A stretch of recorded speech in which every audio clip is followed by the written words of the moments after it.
Lesson 8. To love is to cooperate. Srila Prabhupada's well-known desire that we cooperate to spread Krishna consciousness to every town and village was more than a farewell request as he was preparing to leave this world. It was a theme he voiced continually during his 12 years of non-stop preaching around the globe. Yet in spite of Prabhupada's mandate that we work together, cooperation can be hard to find in this age of quarrel, where non-cooperation too often prevails. In this key lesson on cooperation, we'll see up close why cooperation can be so elusive, as well as what we can do to foster it.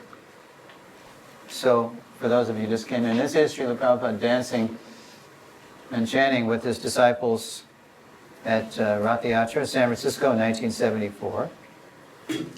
Now, why did I put this up there? For cooperate. This image of Srila Prabhupada surrounded by a diversity of leaders is a powerful reminder that cooperating to serve our Founder-Acharya's mission is how the Krishna consciousness movement will survive the ravages of time and take Lord Chaitanya's mission to every town and village. So these leaders are very strong-minded individuals, rugged individuals, as we say in America. But they're cooperating for Prabhupada's sake. They have very strong opinions. And when two leaders couldn't get on, then Prabhupada would say, so you serve here and you serve there. That was the final solution. If they just couldn't get along because of different natures, then he would just separate them and say, well, look, the world's a big place. You serve here, you serve there. So love is to serve. There's Srila Prabhu massaging Srila Prabhupada at Bhaktivedanta Manor, if you've been to that room, Prabhupada's room. There's Bali Mardan. Prabhu, also one of the pioneers in Australia. Upendra, Bali Mardan, later Manavis, the late Manavis. Srila massages Srila Prabhupada at Bhaktivedanta Manor, summer 1973. It was 1971 when Srila first joined Srila Prabhupada. He put in 2 stints as personal servant, and he was very good servant. But in the beginning, Srila was very, he didn't have confidence that he was serving Prabhupada nicely. Soon after joining Srila Prabhupada as his servant, Srila lamented he lacked the intense love for his divine grace that the devotees displayed at, for example, airport receptions. Because those receptions, if you've seen them in movies, were just oceanic. I mean, you could never do it today. Today, in the age of security checks, and we just took over the airport, basically. Concerned about so Srila was feeling kind of down, and Prabhupada was worried about him. Concerned about his new servant, Prabhupada asked Srila if he liked serving him. Oh, yes, Srila Prabhupada, Srila replied, I like serving you very much. So where did the mic end up last time? You want to read? So when Srila said that, then Prabhupada said this. So you just do your service, he continued. That is all that is necessary. This is what love needs, to do service. One of Prabhupada's great contributions was that he defined Bhagavan as the Supreme Personality of Godhead, which no one had ever heard before, and Bhakti as devotional service. Not just love, not just devotion, but devotional service. There's a practical expression to love. More challenging than serving alone is serving cooperatively with the Lord's devotees, many of whom may be quite different from us. So sometimes when people would complain to Prabhupada that they couldn't get along with so-and-so, so Prabhupada would say, oh, So you expected that everyone was going to be to your liking? If you have a good ship and a good captain, does it really matter who's on board? That's what Prabhupada would say to us sometimes, to try to... Whatever happens, he would say, don't leave ISKCON. ISKCON, we should be like the British, who says, the Brits say, England, for all thy faults I love thee. So similarly, he said, we should be ISKCON, for all thy faults I love thee. And we shouldn't go away, we should just stay and make it better.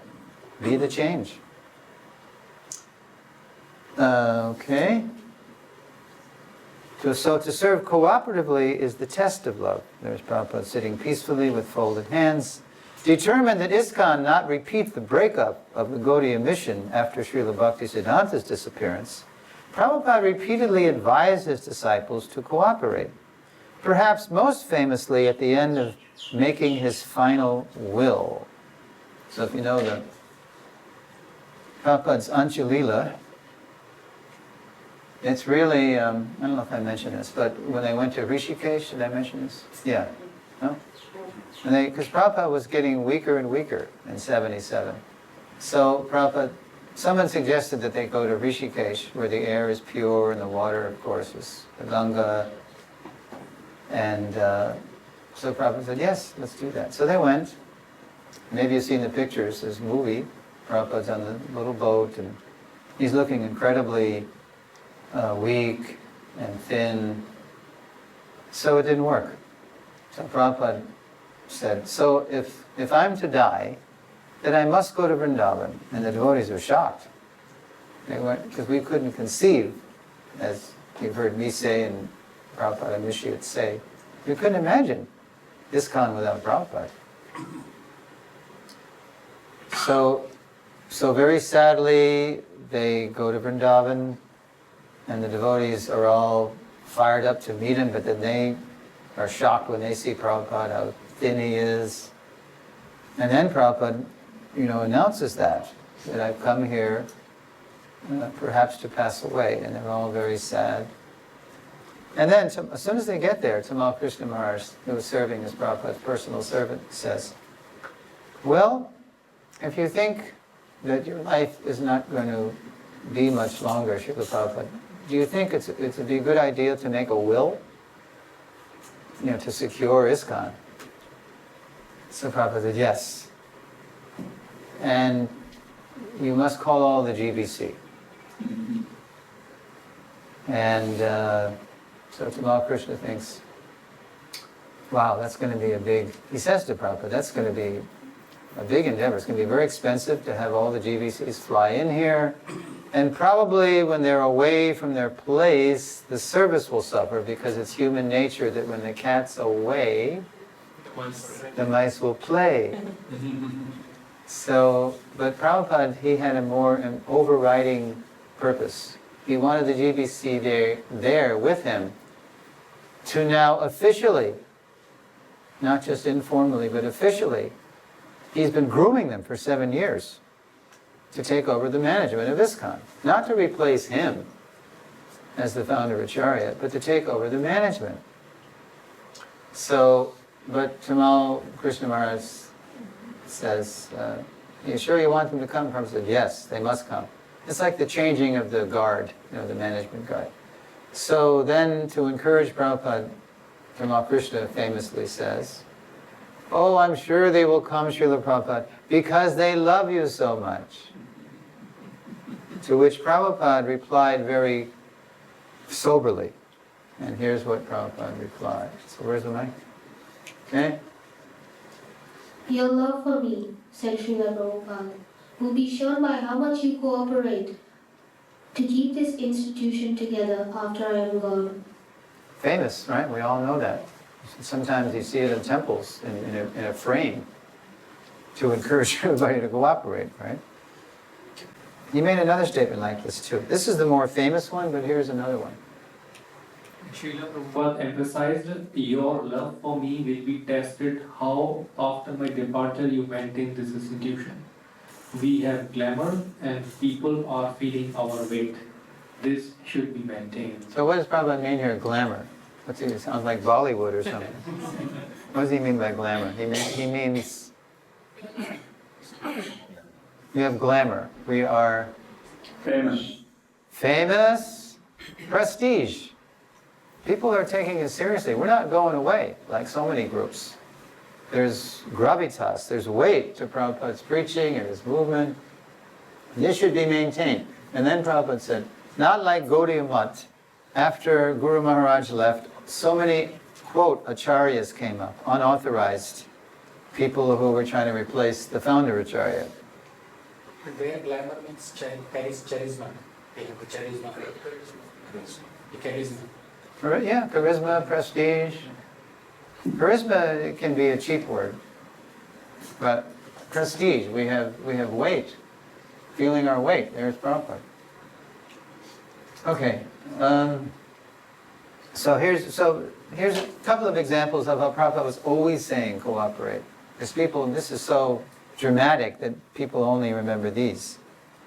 Here's what he said in 1968 in Seattle. Quote, when you do something in cooperation with the Lord, that is called bhakti. So Prabhupada went so far as to define bhakti as cooperating with the Lord. And of course that means with the Lord's devotees. And here's one from 1973. Quote, the test of our actual dedication and sincerity to serve the spiritual master will be in this mutual cooperative spirit to push on this movement and not make factions and deviate. That's our tendency. Now, if I don't get my way, then I just go away, or I make politics and I make some other splinter group, but that's not what Prabhupada wanted. Eternal loving devotional service. Work things out. Don't, and we're going to see powerfully at the end how Prabhupada emphasized this. So to discover some keys to cooperation, let's enter into a, quote, Prabhupada dialectic. This means a dialogue based on reason and logic. Dialectic is a word that comes from Socrates, actually, and Plato. So if Prabhupada's point, his thesis, is that we must cooperate, what is his antithesis, his counterpoint? Don't expect utopia. Raise your hand if you can tell us what utopia is. Oh, put that over there. It's a Greek word, comes from Plato's Republic, actually. An ideal, perfect Yeah, world. perfect world. What does Krishna say about this world? Does he say it's perfect? Dukkhalayam shashvatam is the refrain Prabhupada would always say. Everything's covered by some sort of fault. It's temporary, it's full of miseries. So Prabhupada says, don't expect utopia. Look, he's making the point with his pointer finger. Well, what's going on at the bottom? Akrura is taking Krishna to Mathura. Why is Akrura taking Krishna out of Vrindavan? And that's exactly what these pure devotees are wondering. He was talking gopis. They're gopis. There's a conflict here between pure devotees. Akrura circumstantially is in the employ of Kamsa, but his service in the Leela is to go fetch Krishna and Balaram, because Kamsa has arranged this big wrestling arena, right? Which is going to be the end of Kamsa. So, but the gopis, Ramya Tva Chid Upasana Brajavadhu Vargena Ya Kalpita, the topmost devotees, they're saying, no way that you're taking Krishna and Balaram out of Vrindavan. They're willing to give up their lives, put their bodies on the line. So what's this conflict here? I thought pure devotees, they all got along. Everybody's always smiling. Right? It's not like that. Now, this point... They are defining that you are not Akrura, you are cruel. You are cruel. Well, that's what the gopis were saying, yeah. They call you Akrura, not cruel, but we think you're very cruel. So Prabhupada very dramatically makes this point. His thesis, his point is, you got to cooperate. But then he very dramatically makes his point to his disciple, Atreya Rishi Prabhu, who was on the GBC, and Atreya wrote Prabhupada a letter complaining that his godbrothers, especially on the GBC, they were always fighting because they treat each other so impersonally, so insensitively. So that's why there's so much fighting going on. So, I mean, Prabhupada, he could have chosen to grant Atreya's point, because we're all neophytes, and even the leaders are, having their intense differences. But Prabhupada chose instead, because he detected some kind of pride, false pride in Atreya's tone, his complaint, to drive a very important point home. So first of all, the first challenge to cooperation, this is me, is our own everlasting individuality. We're all different, so we're going to have our differences. Okay, so in this connection, in a 1972 letter to GBC member Atreya Rishi, Prabhupada advised him about conflict, telling him not to expect utopia, even in a spiritual movement like ISKCON. So here's how Prabhupada began, and we're going to pass the mic around. Prabhupada wrote, quote, "It is not so much that because there may be some faults in our God brothers and God sisters, or because there may be some mismanagement or lack of cooperation, that this is due to being impersonalists. No. It is the nature of the living condition to always have some fault."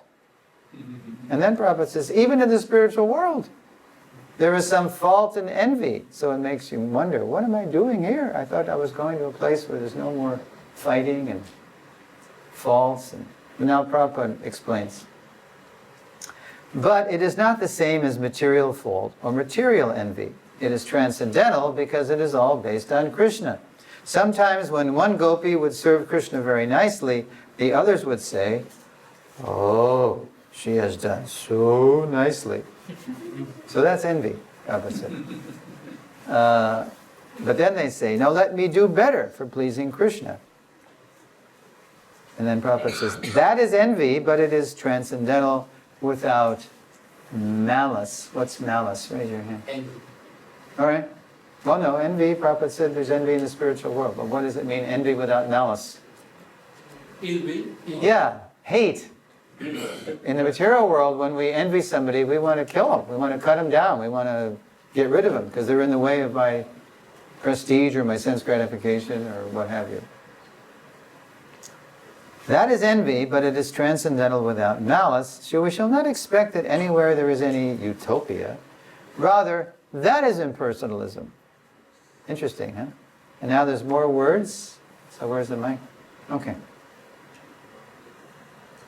People should not expect that even in the Krishna consciousness society there will be utopia. Because devotees are persons, therefore there will always be some lacking.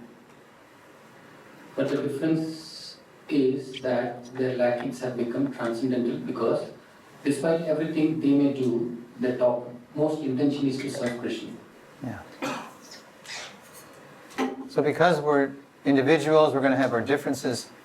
What we really have to do is trust each other's motives, even if we don't agree with their opinions.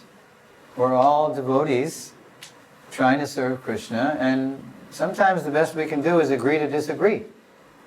But that's okay, as long as we really deeply respect each other's intentions to serve Krishna.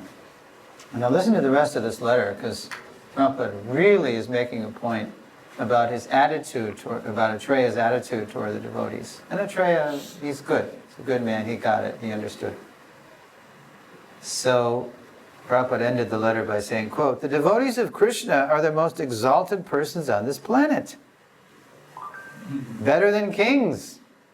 All of them, right? Not just GBCs or, as Jesus said, as you have done unto the least of them, so you have done unto me." So we should always remember that. And like the bumblebee, always look for the nectar or the best qualities of a person. Not like the utopians, who are like the flies, who always go to the open sores or find the faults in a person.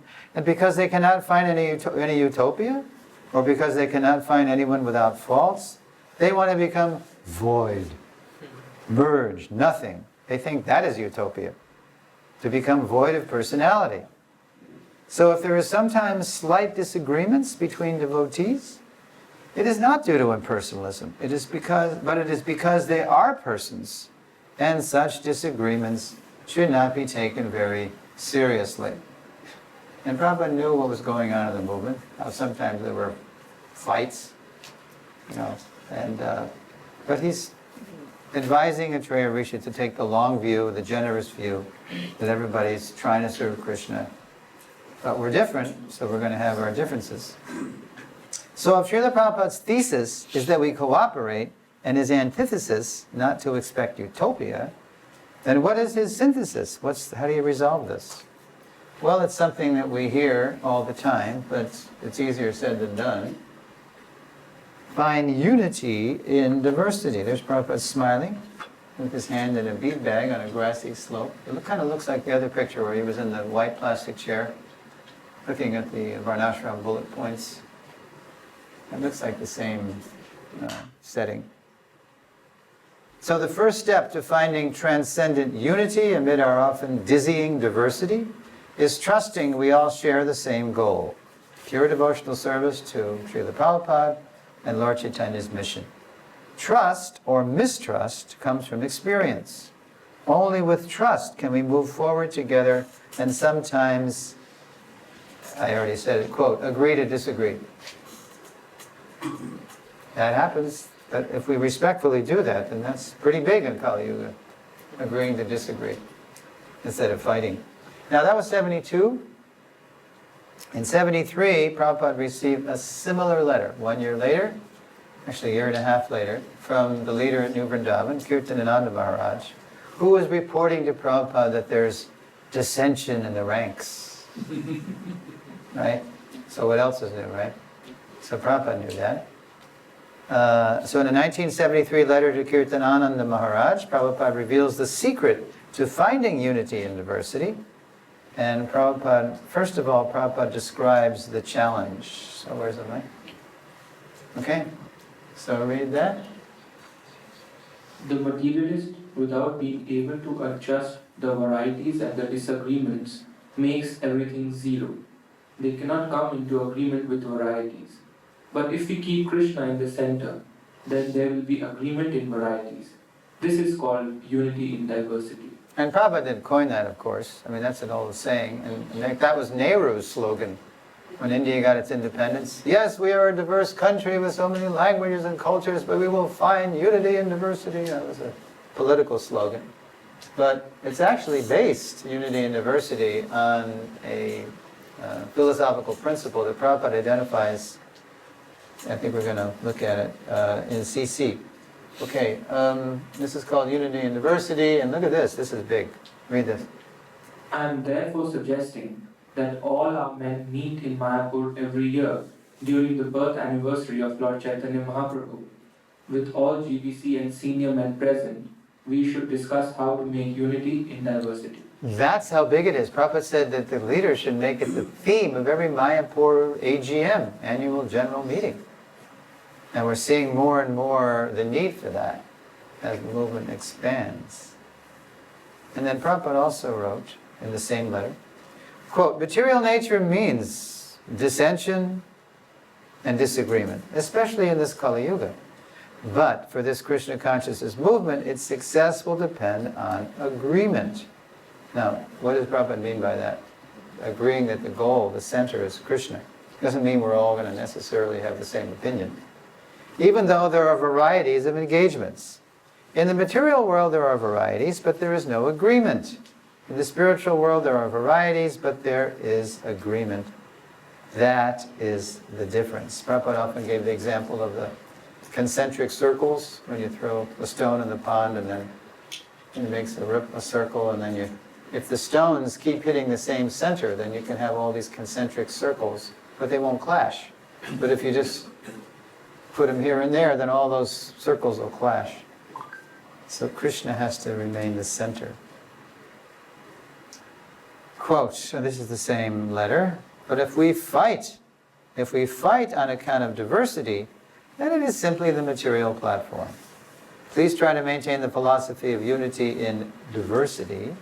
That will make our movement successful.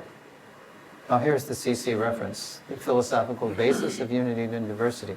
In CC, Madhya 9.360, Srila Prabhupada observes that the philosophical basis of, quote, unity and diversity is Achincha Veda Veda Tattva, the inconceivable and simultaneous oneness and difference of the Lord and His energies. Those energies are one in their desire to please Him, and different by pleasing Him in different ways. So, Srimati Radharani was the topmost devotee. That's how Prabhupada first identified Radharani to us, or to the first people in 26 Second Avenue. They said, "Who's that girl with Krishna?" "Oh, that's Radharani." "Who's Radharani?" "Oh, Radharani is the best devotee." Very simple, definite, identification. But we learn also that there's different camps in Krishna Loka. There's left-wing gopis and right-wing gopis. Wow, politics in the spiritual world. Chandravali and Srimati Radharani don't necessarily always see eye to eye, but they have the same goal, to please Krishna, in different ways. And Krishna likes that. It's actually Krishna's arrangement that we're all different, because we all have different things to offer. And that's part of the beauty of the wonder of Krishna, is that He's got unlimited and infinite parts and parcels, so we can exchange in infinite ways with them. So, quote, unity and diversity may sound good in principle, but how do we find it in practice? Especially in the age of Kali, the age of disunity. So then I say, well, unite around principles, but diversify the details. This is Prabhupada at the Manor. Not sure what year. I always thought it was Germany, but then devotees from the Manor said, oh no, we know those devotees, this is the Manor. Okay, so let's look at, to pursue unity and diversity, we need to identify and agree on timeless universal principles, whose applications will vary according to the details of, quote, time, candidate, and country. So Prabhupada explained, this is one of my favorite purports, because it's all about how Prabhupada spread Krishna consciousness all over the world, and how we have to catch this approach if we're going to last and continue to go to every town and village. So this is a CC purport excerpt. Where's the... Okay, so read this, Prabhu. One of my favorite purports. Okay, read that. The teacher, Acharya, has to consider time, candidate, and country. What is possible in one country may not be possible in another. The Acharya's duty is to accept the essence of devotional service.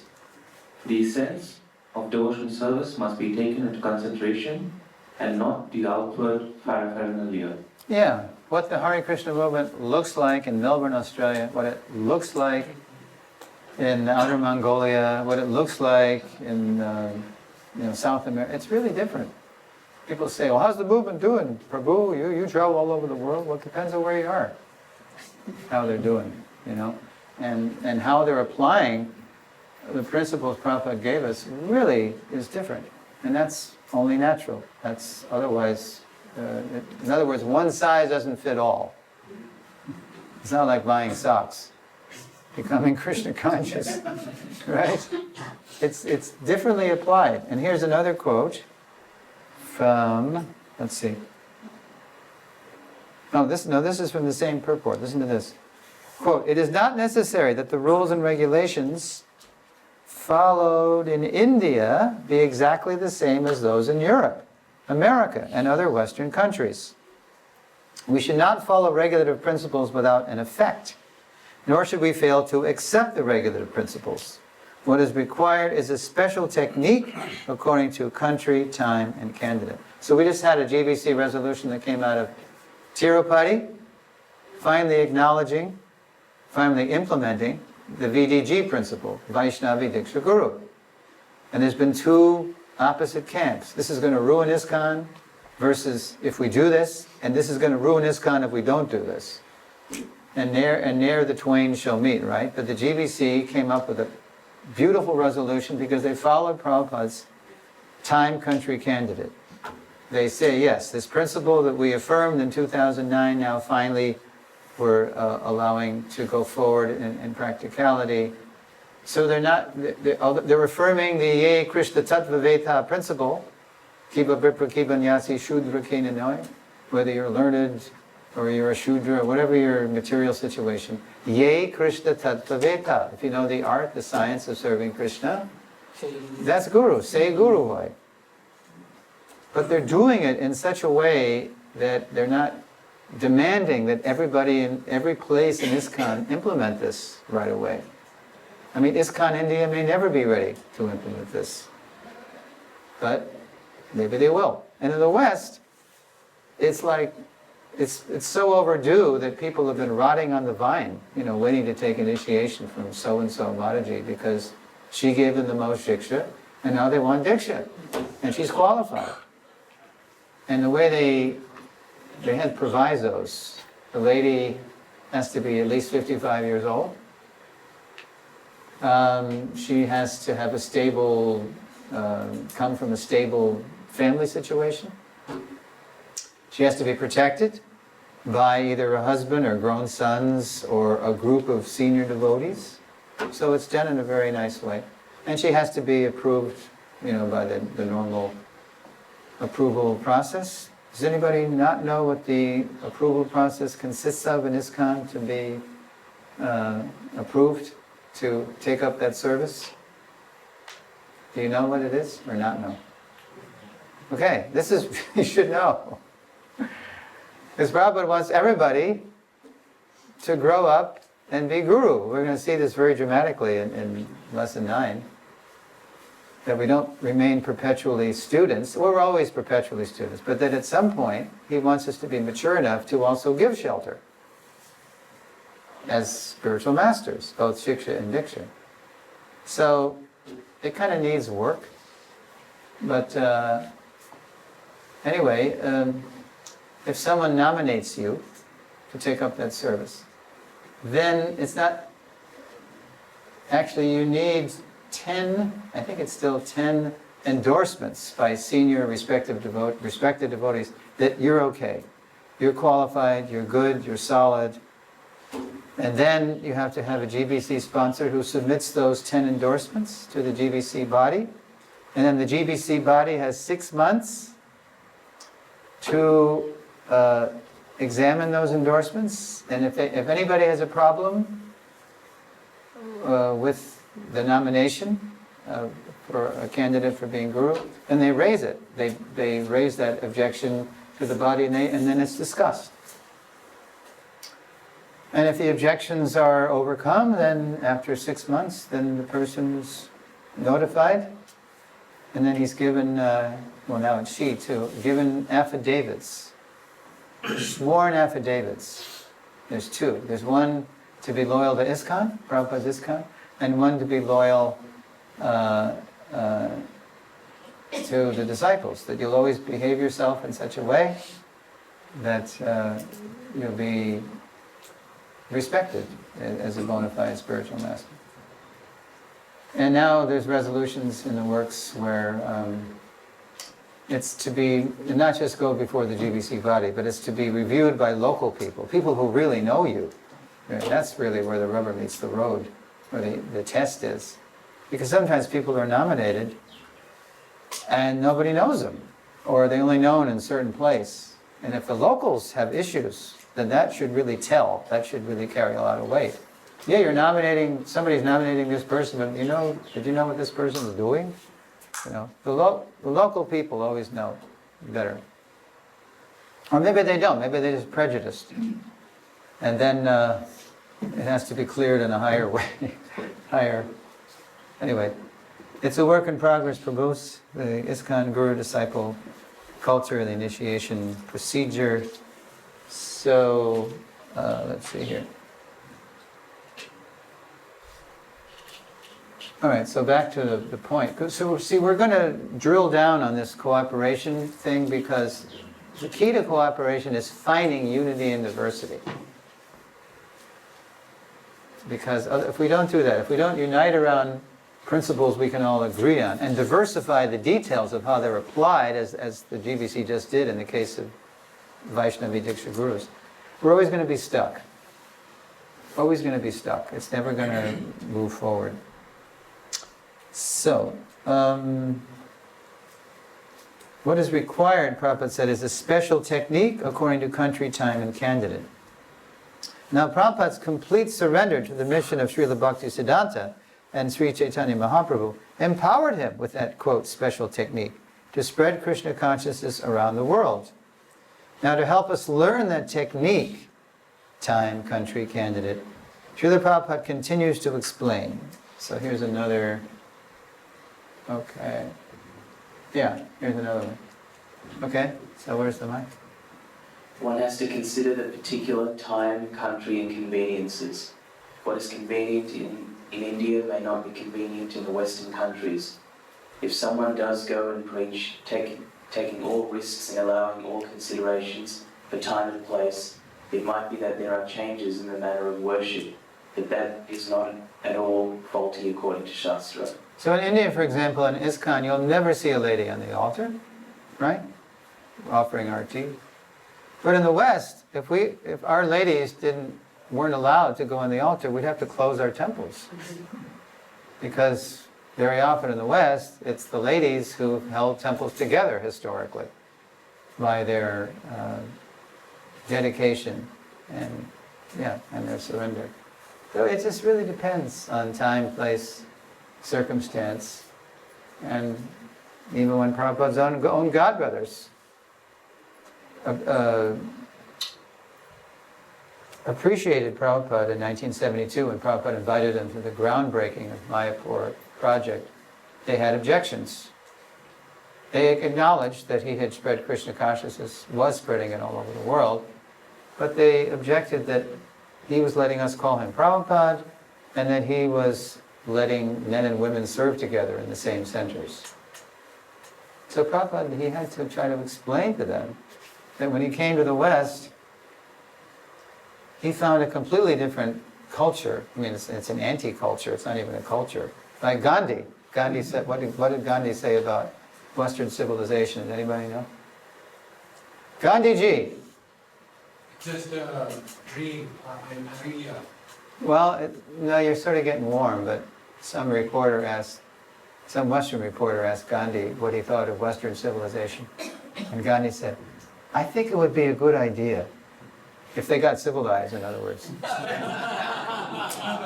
It was very witty. It was a very witty comment. So Prabhupada's telling us, God, look, when I came to the West, I see that from the time they're toddlers, they're freely mixing, boys and girls. And they're educated the same way in the schools. So you can't change a culture overnight. And besides, outside of these temples, these centers I'm establishing, he told them, there's no supportive culture. There's no varnashram. It's just a wasteland of materialism. So what's Prabhupada going to do? Deny half the human race access to the mercy of Mahaprabhu? No. Prabhupada he knows what a principle is, what a detail is, what a higher principle is. We're going to get to that now. So let's keep drilling down here. Of course, even if we're sensitive to time, candidate, and country, we may still disagree about principles and details. What is adjustable according to country, time, and candidate, and what is not? To continue pursuing unity and diversity, the key to cooperation, we must learn to distinguish higher principles from lower principles, principles from details, and trust that despite our diversity, we all really do share the same goal, to advance the mission of Srila Prabhupada and Sri Chaitanya Mahaprabhu. So he would confide Prabhupada to his disciples sometimes after his godbrothers would criticize. For all their criticisms, they have not advanced Mahaprabhu's mission 1 inch. You got to adjust. It doesn't mean you compromise or you water things down. It means that you make adjustments so people can actually rise up to Krishna consciousness. And that's the test of your adjustment. If it enables people to come to a higher standard. Okay, so let's look at principles and details. So we're going to look at a story from Srila Prabhupada again. Even advanced Vaishnavas sometimes disagree about what are timeless absolute principles and what are relative adjustable details. Here's another anecdote from Srila Kirti. So Srila Kirti Prabhu was with Prabhupada when they made those complaints in February, March 72, especially about the men-women issue. And then 7 months later, they're in the Philippines, Manila. And Srila Kirti Prabhu writes, quote, "We arrived in Manila, Philippines on October 11th, 1972. Just before lunch on the 12th, I was massaging Srila Prabhupada in his hotel room. While I was rubbing the mustard oil on his back, Srila Prabhupada said, just out of the blue, Prabhupada said, quote, 'My godbrothers criticized me,' it's still on his mind 7 months later, 'that I have allowed women to live in our temples. This is not done in India, but I have become successful because I made this adjustment.'" Now when Prabhupada said that, Srila Kirti writes, he then became quiet. So then Srila Kirti, he says, in What is the Difficulty? He says, so I was thinking, as soon as Prabhupada said, I've become successful because I made this adjustment, I allowed men and women to serve together in the same center, Srila said, my mind started churning. I've got to ask Prabhupada a question now. And I got to get the words right, because it's really an important question. So finally, Srila Kirti asked his question. Finally, I said, so where's the mic? Oh, okay, so here's the question. Prabhupada, how we can tell the difference between making an adjustment and changing a principle? That's what most of our disagreements are about. You can't do that because Prabhupada said, or Prabhupada did this. But you got to know context. You got to know why he did something, why he said something. What stuff you never mess with. Like in Nectar Devotion, there's a principle, in 64 principles, and one is chanting Hare Krishna. The spiritual master will always advise his spiritual master, his disciples, to chant Hare Krishna. But as Prabhupada writes, the details between master and master will vary. So for us, it became 16 rounds. Although I told you the story of how we started high and came down. I just wanted to see what you people could do. I was experimenting. So the principle is chant Hare Krishna, japa, Jagganam Japa Jagosmi, of sacrifices I'm chanting the holy name. But the rounds for our ISKCON Sangha, it's set by the Founder-Acharya at 16. So anybody who comes after Prabhupada as an authentic representative of Prabhupada will not compromise with that, because in a sense, it's both a principle and a detail. It's a detail that we don't mess with.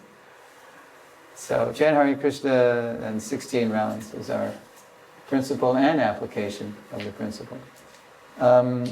So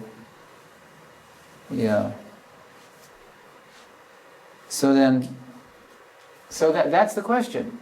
And so for the longest time, Prabhupada didn't say anything, because he was getting a massage on his back, and Srila Kirti was behind Prabhupada, so he couldn't see Prabhupada's expressions. He was just, sometimes Prabhupada would go, right? And then finally, Prabhupada said this. Yeah, okay, where's the mic? Okay, Prabhu's going to read. Prabhupada closed his eyes and I continued to rub his body. Finally, he opened his eyes and responded, that requires a little intelligence. That's got to be the understatement of the Yuga. A little intelligence? I mean, Prabhupada's own godbrothers, whose adhikar was way beyond ours, they didn't get it. Because they were standing on the fire butter principle. Swami Maharaj, you have these men and women serving in the same centers, there's going to be scandal. And Prabhupada knew that. There had been scandals, there were scandals, there would be scandals, but Prabhupada's highest principle is compassion. He's going to keep giving everybody access to the mercy of Sri Chaitanya Mahaprabhu. And it's not a free-for-all. There's etiquettes. You don't become like boyfriend, girlfriend with everybody, like in modern society. There's service together, and even then there's boundaries. So that requires a little intelligence. So that much we have to have. And in the room with Srila Kirti and Srila Prabhupada, there was a witness to this. And it's Australia's own Burijan Prabhu, who wrote My Glorious Master. You read that book? It's a good book. So Burijan says this. Oh, where's the next? To foolishly mistake a non-adjustable principle for an adjustable detail will cause havoc in spiritual life. And to accept each detail as if it can never be adjusted is fanaticism. Fanaticism will cause havoc of a different nature. Yeah. So we can't be so rigid that we can't adjust the details, and we can't be so fanatic. Well, what's that? Yeah, we can't be fanatic either way. Like, what's that word in Nectar of Instruction? Niyamagraha. That's got just a double-edged sword.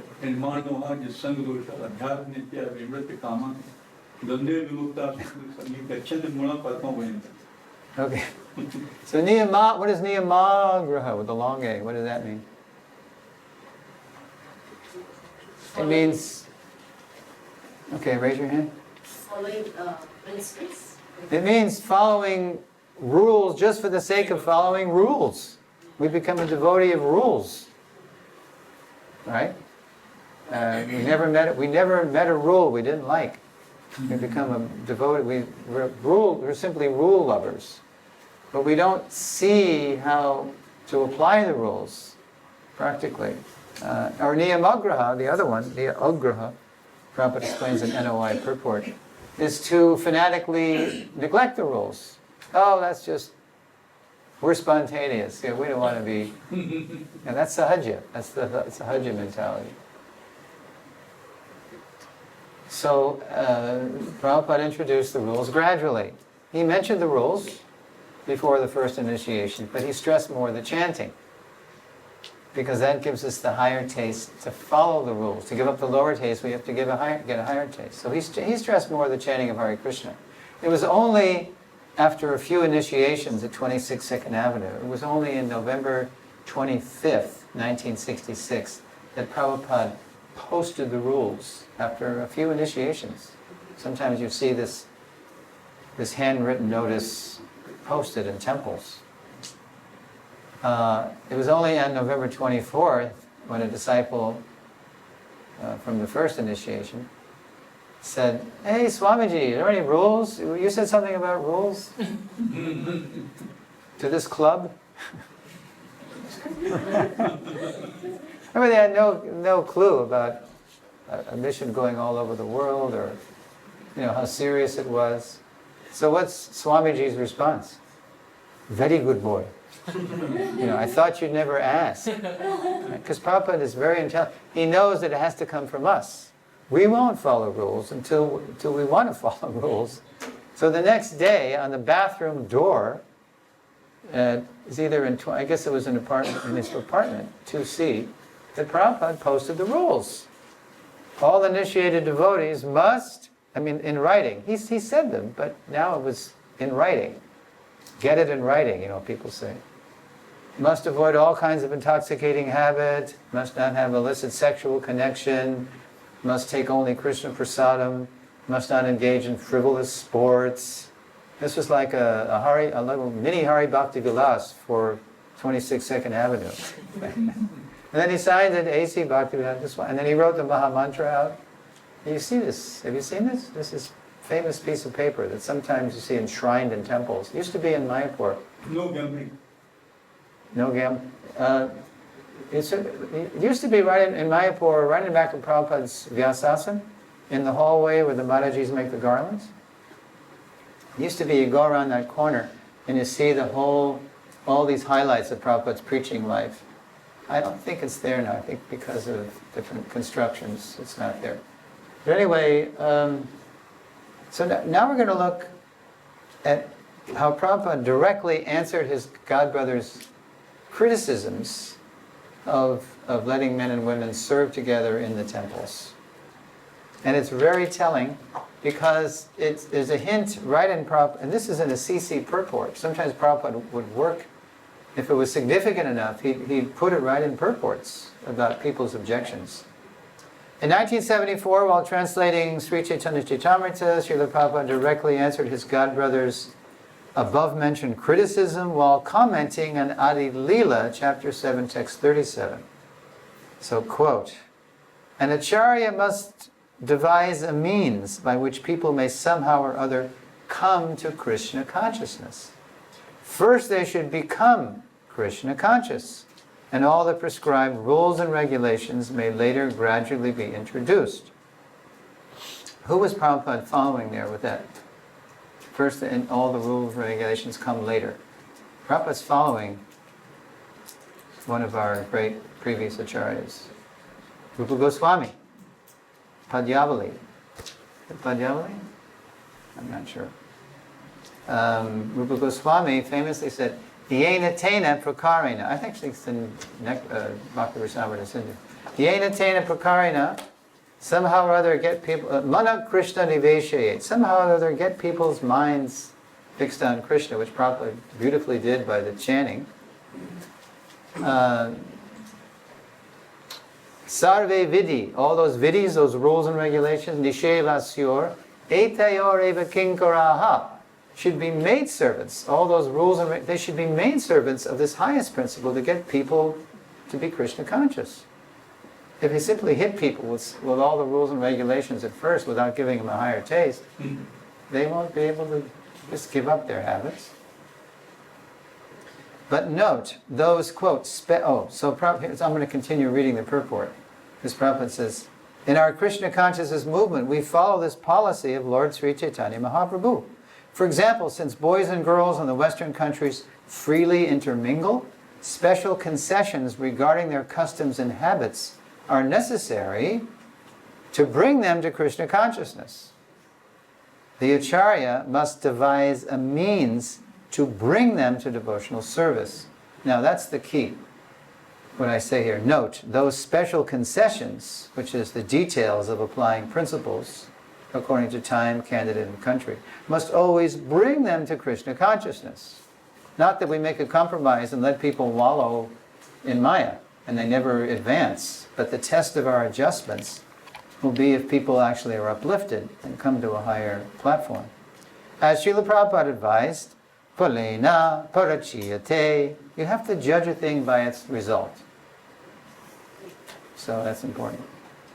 So, we're getting toward the end here on cooperation. So whom does the Lord bless to distinguish principles from details and achieve unity in diversity, which really is the master key to cooperation? So here we go to the fourth canto, chapter 29. If you remember, you're on 25 now. So after the whole allegory that Narada Muni tells King Karanjan, two allegories, and then the Queen Vidarbhi and King Malayadvaja and Prachadi Barhishat, King Prachadi Barhishat does finally get it, that he's the one that Narada Muni has been describing as the one who's trying to enjoy the body and trying to enjoy the world through karma kandya activities. Paranjan. Yeah, that's Paranjan. So then, in chapter 29, we go to where the Prachetas, after their tapas, and after hearing the song sung by Lord Shiva, then in chapter 29, we have, let's see, okay, no, it's actually in chapter 30. It's a verse and a purport which identifies how we become qualified to receive the blessings of the Lord, so we can cooperate and distinguish principles from details. So, okay. So this is very interesting. Look at this. The Prachetas, they're mystic yogis. And they're in training to take over the kingdom. But they've learned how to suspend the inward and outward breaths, so they're actually underwater. This is a submarine darshan. Look at the Lord, Garuda, and he's saying,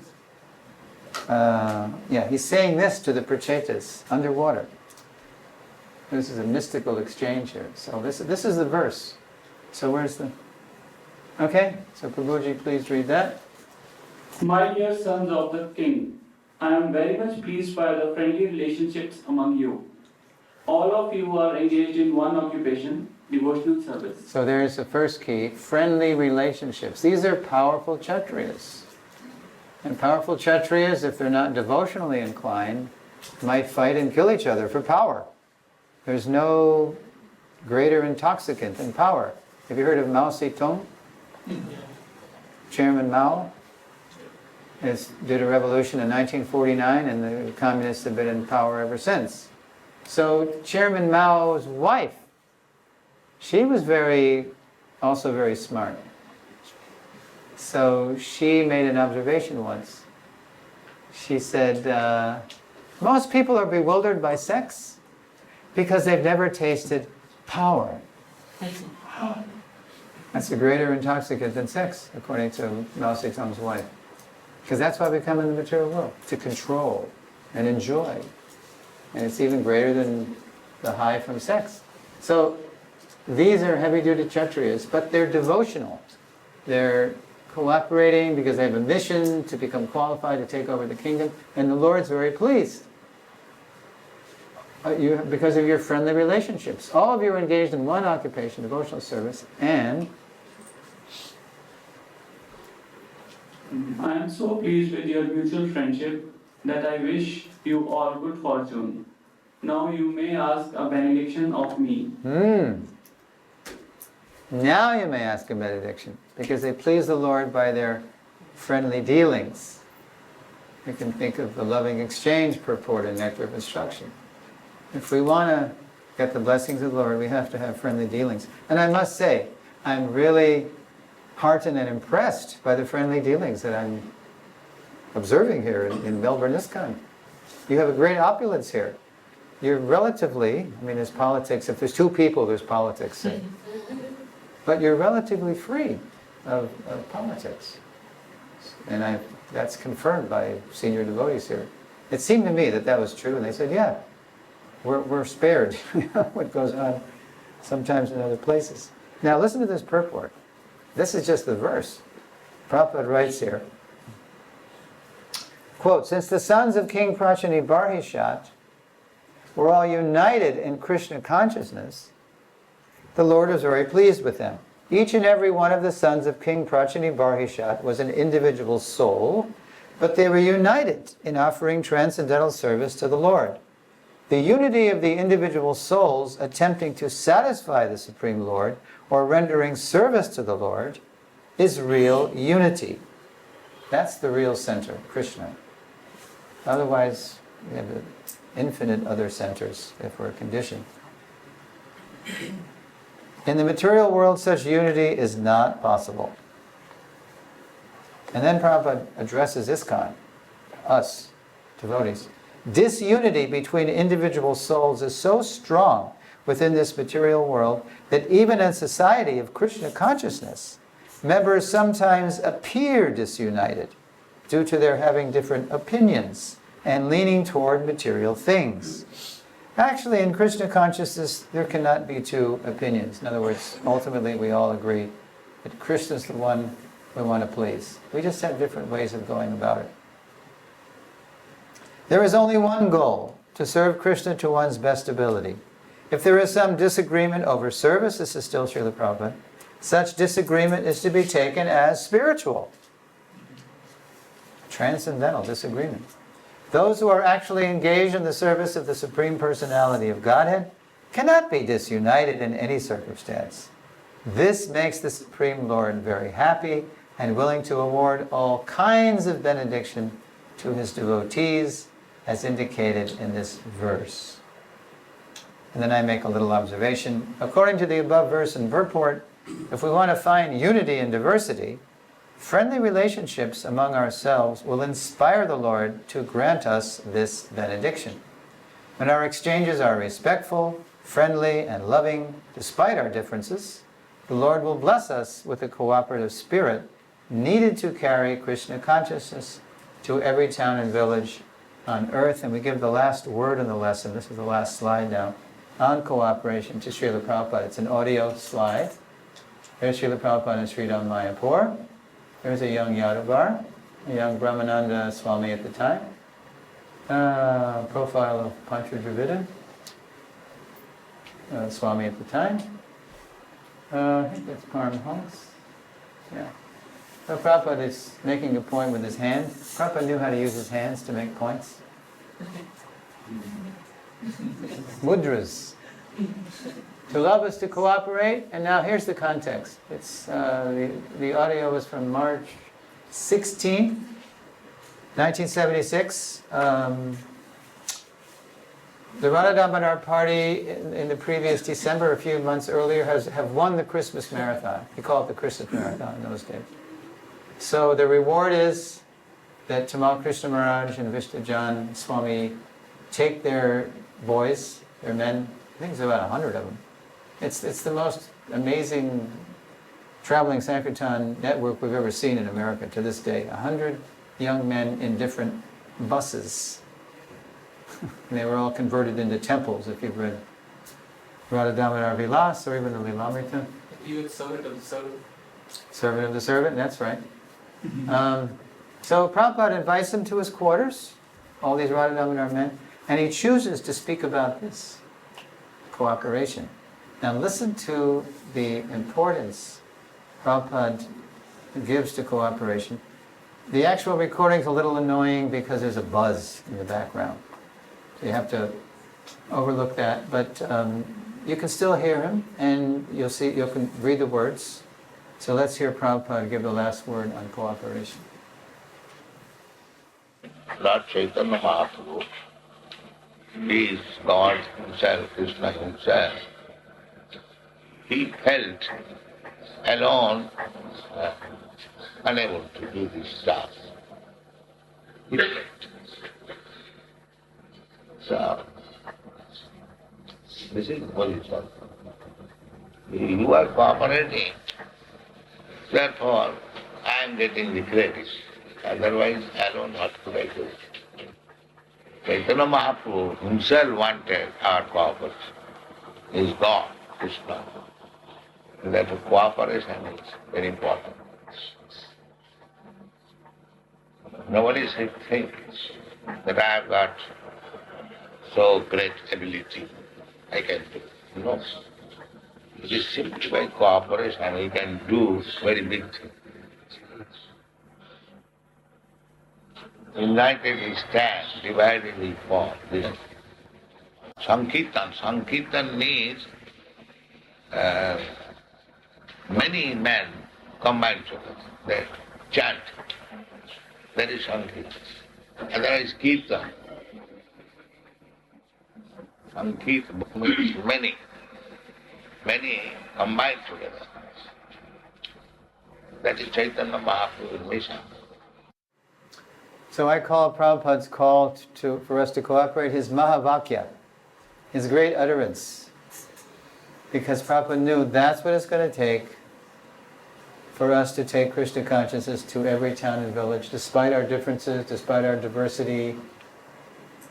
That provides the unity. Prabhupada provides the unity, his model of cooperation.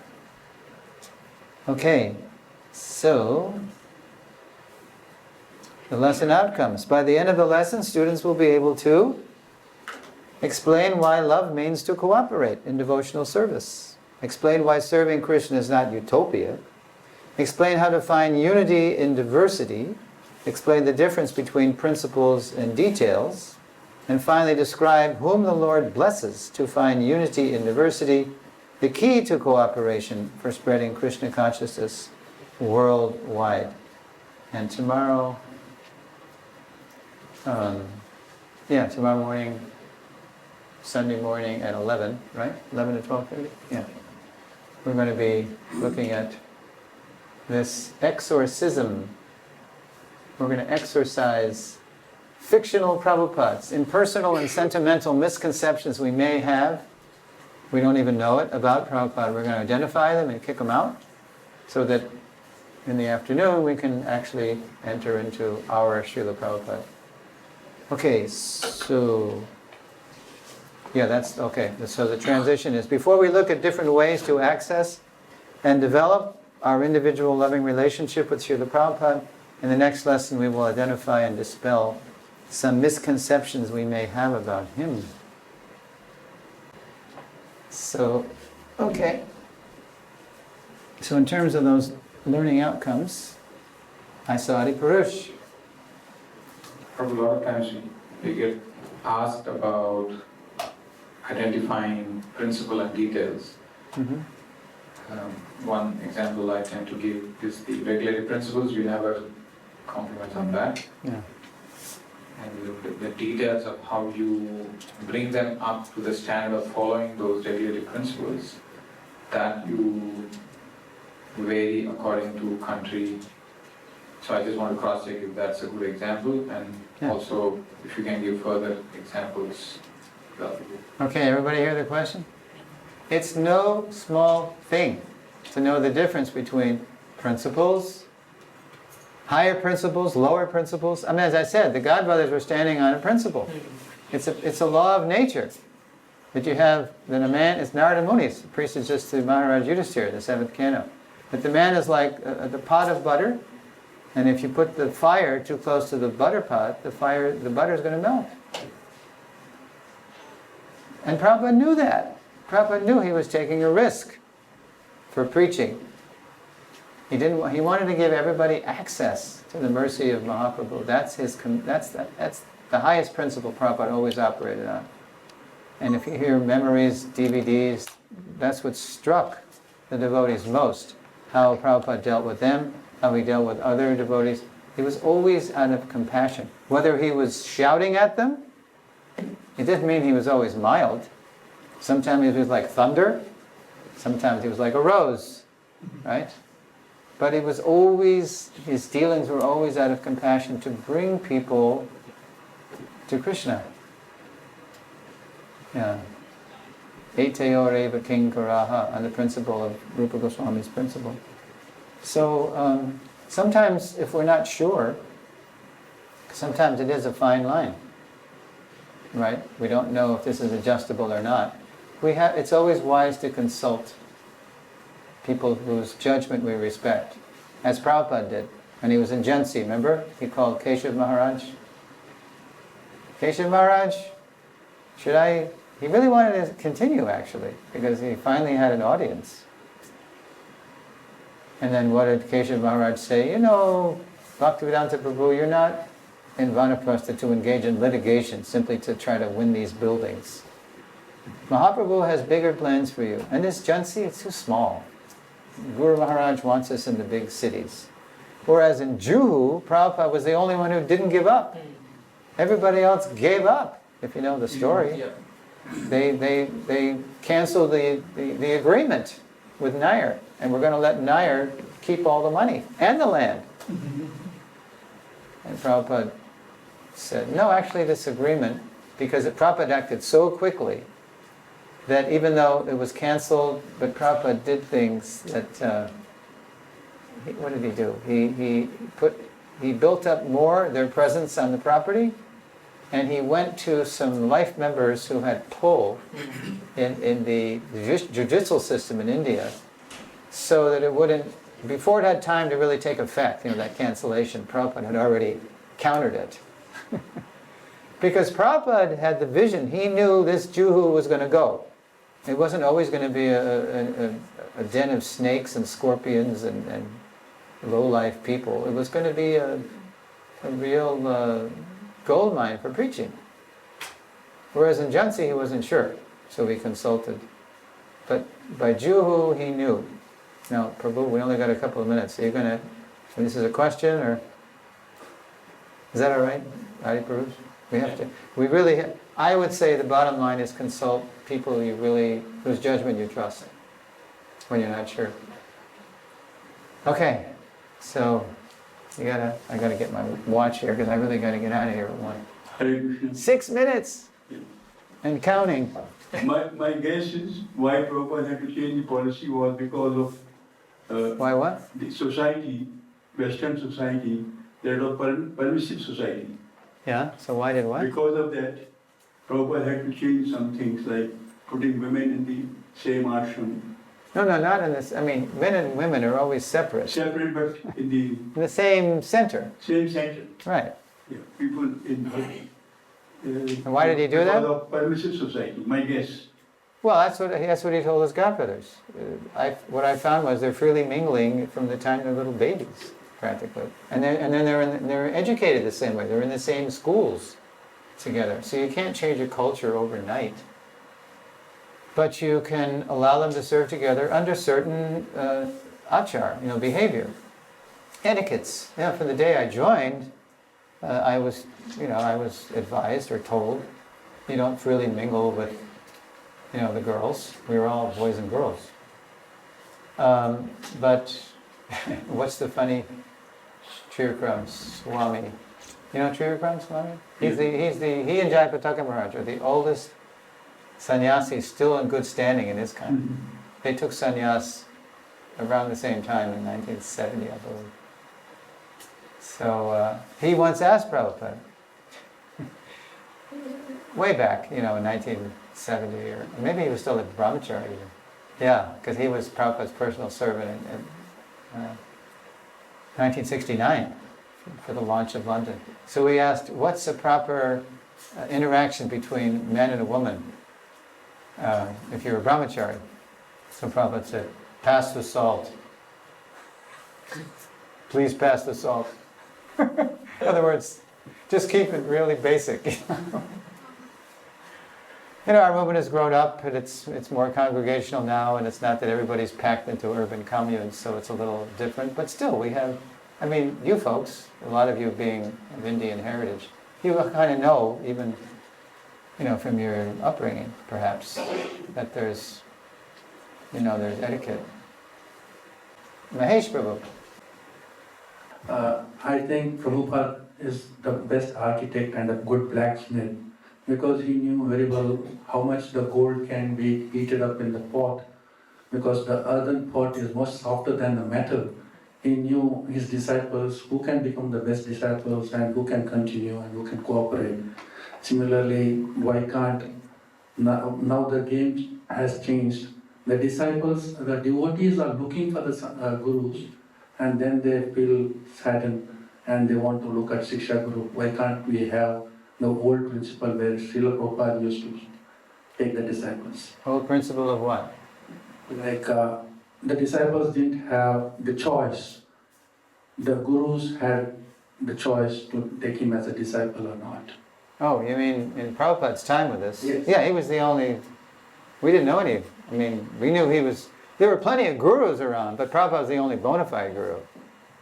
There were so many yogis and swamis coming from India, all declaring that they were the one, they were the avatar. But Prabhupada was alone, never speaking on his own account, always speaking according to Guru Sadhu Shastra. So, what's the question? Why don't we now do what? We didn't care for a choice. Because Prabhupada was... Since the choice is he wasn't too just much a, and we are yet, and Prabhupada wasn't just a guru, he was a guru of gurus. There was no question. He was a super guru. There was no question of not wanting... We didn't want a choice. We wanted to serve Prabhupada. But that's why Prabhupada said, you can call me Prabhupada. Right? Because now we have many Guru Devs and Guru Maharajas, but there's only one Prabhupada. And that's why we need to keep our Founder-Acharya in the center. So we find common cause, common identity, common relationship with Prabhupada. Even though we have so many different God families and so many different personalities, that's okay. But find your common identity and relationship with the Founder-Acharya, and then we'll have unity amidst our ever-increasing diversity. Otherwise it won't stay together. It will just fragment. So, does that answer the question? I don't know what the question is. Srila Prabhupada ki jai.